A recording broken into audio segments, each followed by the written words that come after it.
Bonjour. Aujourd'hui, on va aborder cette question de génocide dans l'Ancien Testament. Est-ce que Dieu ordonne vraiment des massacres dans l'Ancien Testament?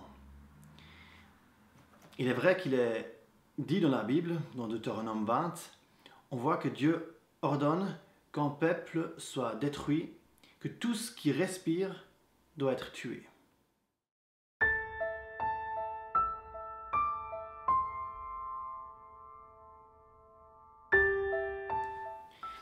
Pour répondre à cette question, on va premièrement poser un cadre.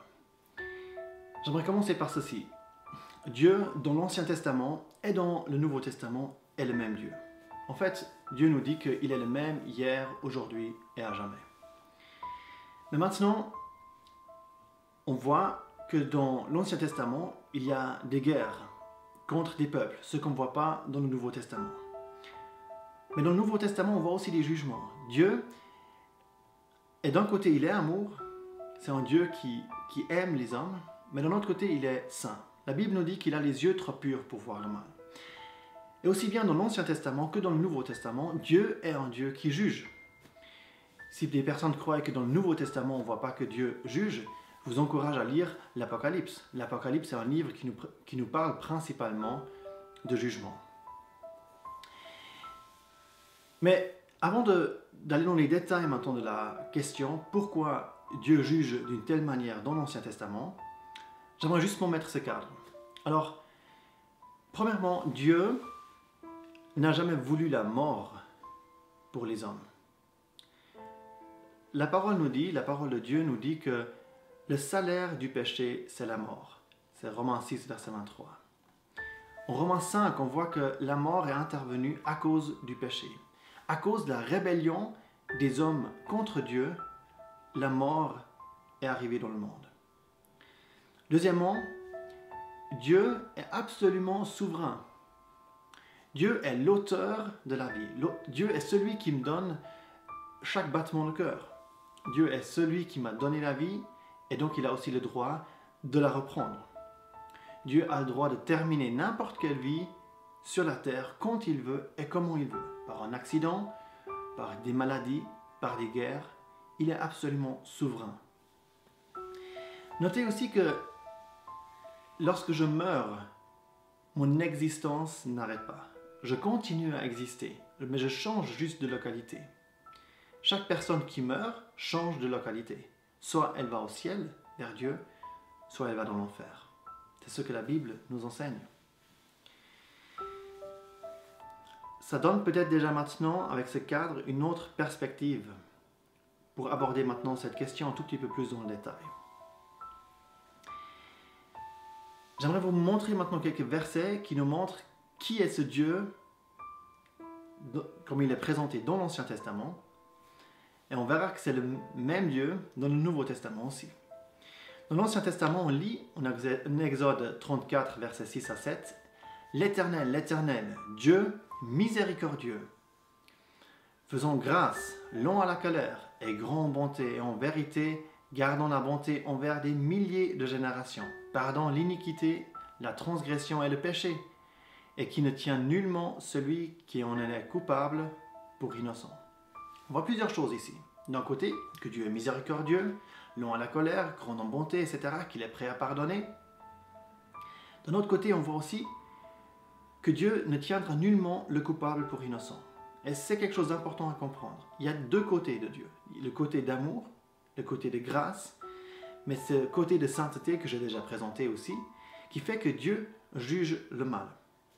En Ézéchiel 33, verset 11, il a dit, et là c'est Dieu qui parle directement, « Je suis vivant, dit le Seigneur, l'Éternel, si je prends plaisir en la mort du méchant, mais plutôt à ce que le méchant se détourne de sa voie et qu'il vive.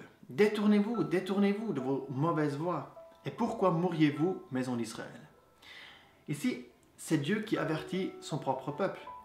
Et il dit, « Je ne prends pas plaisir à la mort du méchant, mais plutôt qu'il se détourne. » Et il incite les gens à se détourner.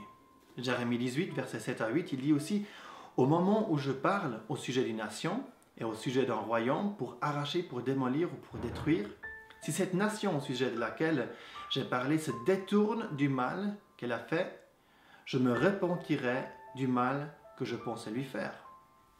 Vous voyez, même dans l'Ancien Testament, Dieu est prêt à pardonner, à user de grâce, à gracier un peuple même, un peuple qui a fait excessivement de mal, mais s'il se repent, il est prêt à pardonner. On voit ça dans l'histoire de Jonas, par exemple, de Ninive, où la ville se repent et Dieu ne la juge pas. Maintenant, en ce qui concerne cette question de génocide dans l'Ancien Testament, les personnes qui accusent Dieu, et avec lesquelles je parle souvent aussi dans la rue, ce sont en général les mêmes personnes qui accusent aussi Dieu parce que Dieu devrait intervenir lorsque le mal est fait sur la terre. Par exemple, on a depuis quelques années l'État islamique qui sème la terreur et les gens me demandent aussi pourquoi Dieu n'intervient pas, pourquoi Dieu ne ôte pas ces gens de la terre, pourquoi Dieu ne juge pas ces gens-là qui tuent des innocents, qui commettent des attentats, qui commettent des choses horribles.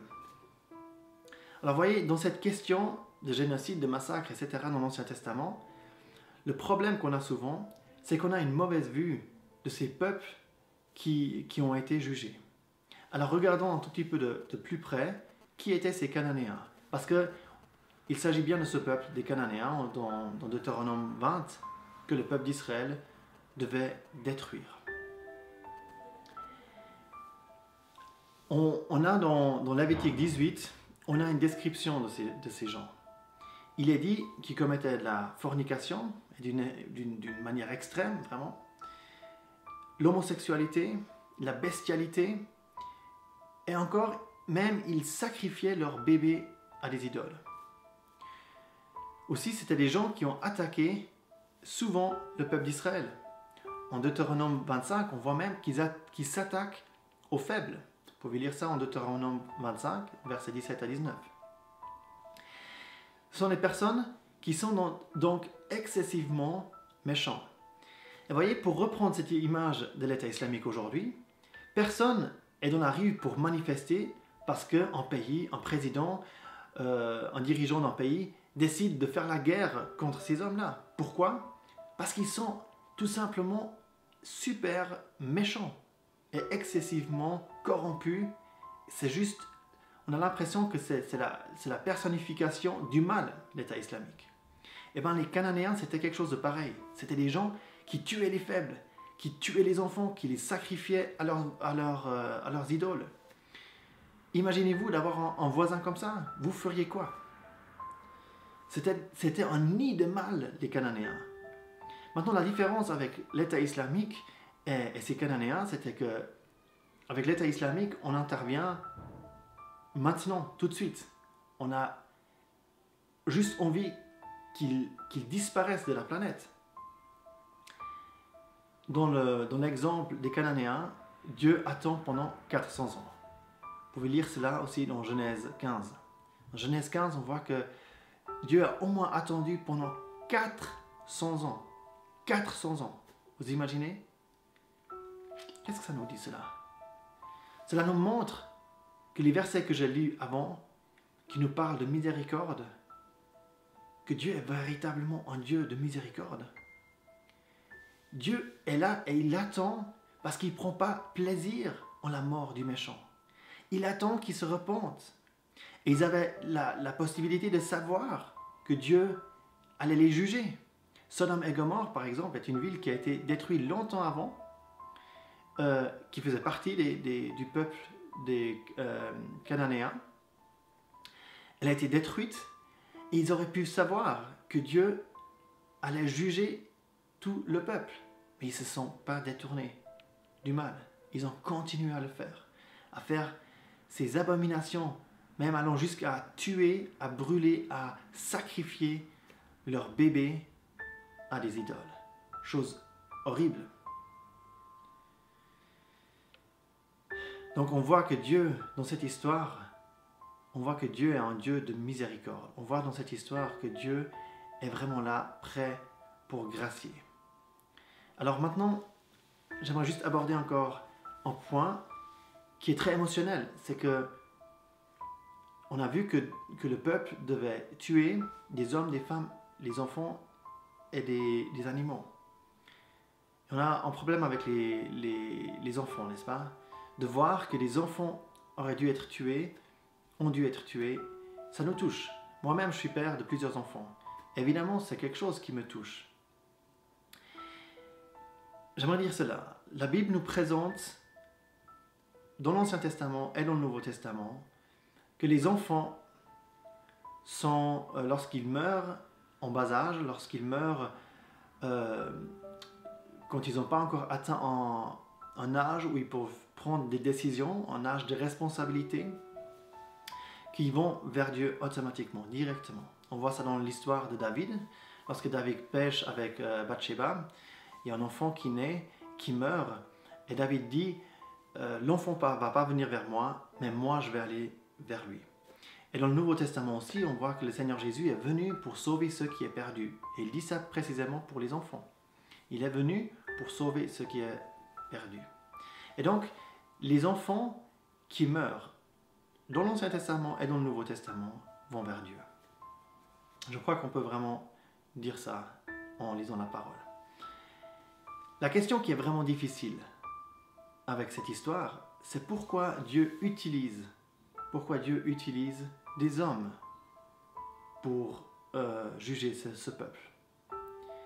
Et je pense une raison, c'est Dieu fait cela pour que le peuple d'Israël se souvienne vraiment du sérieux de ses péchés. Et d'ailleurs, en Lévitique 18, si vous lisez, c'est un avertissement que Dieu donne en fait à son peuple. Il dit, vous n'allez pas faire ces choses que ce peuple a fait. Et le fait que c'est le peuple qui doit exécuter ce jugement, il voit à quel point c'est horrible, à quel point ces péchés sont sérieux et à quel point Dieu juge ces péchés si on ne se repent pas. Et donc, encore une fois, c'est un avertissement aussi au peuple. Un avertissement au peuple d'Israël, mais aussi un avertissement pour nous aujourd'hui. À quel point ces péchés qui sont nommés dans Lévitique 18 sont sérieux aux yeux de Dieu. Et maintenant, pour finir, j'aimerais vous juste adresser encore une parole à nous tous. Ce Dieu qui nous est présenté dans l'Ancien Testament est le même aujourd'hui. Et comme je vous ai déjà dit, dans le Nouveau Testament, le dernier livre, est un livre qui nous parle de jugement. Et Dieu nous dit qu'il jugera une fois cette terre. Mais encore comme dans l'Ancien Testament, Dieu est là et il dit à chacun qu'il ne prend pas plaisir à la mort du méchant, mais plutôt à ce que le méchant se détourne de sa voie et qu'il vive. Et il dit à chacun encore aujourd'hui, détournez-vous, détournez-vous. Détournez-vous de vos mauvaises voies. Et pourquoi mourriez-vous? Dieu adresse cette chose encore aujourd'hui, cette parole, il l'adresse à chacun de nous aujourd'hui encore. Vous savez, le Nouveau Testament nous dit que Dieu est patient, ne voulant qu'aucun périsse, mais que tous viennent à la connaissance, que tous viennent à la repentance. Dieu veut qu'on se repentit, qu'on se détourne et qu'on vienne vers lui et qu'on soit sauvé. Mais Dieu est aussi un Dieu saint. Voyez, le côté de cet appel que Dieu dit, détournez-vous, qui dit encore aujourd'hui, à chacun, à vous, à chacun de nous, encore sur cette terre, croyez à Jésus, acceptez Jésus, c'est son côté de grâce, de miséricorde, d'amour. Et de l'autre côté, il y a aussi cette sainteté qui exige un jugement du mal. Et on doit être honnête, nous avons fait du mal. Nous sommes aussi sur des voies qui ne sont pas bien et nous devons nous détourner et aller vers Jésus. Sinon, on va tomber sous ce jugement de Dieu un jour. Alors, recevez Jésus, celui qui a été jugé à votre place, qui a été jugé sur la croix de Golgotha, qui a pris le jugement que nous méritions sur lui. Et Dieu offre encore la grâce, la miséricorde et le pardon à tout le monde aujourd'hui.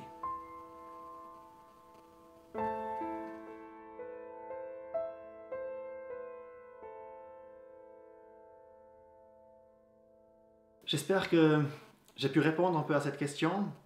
J'espère que ça vous aide.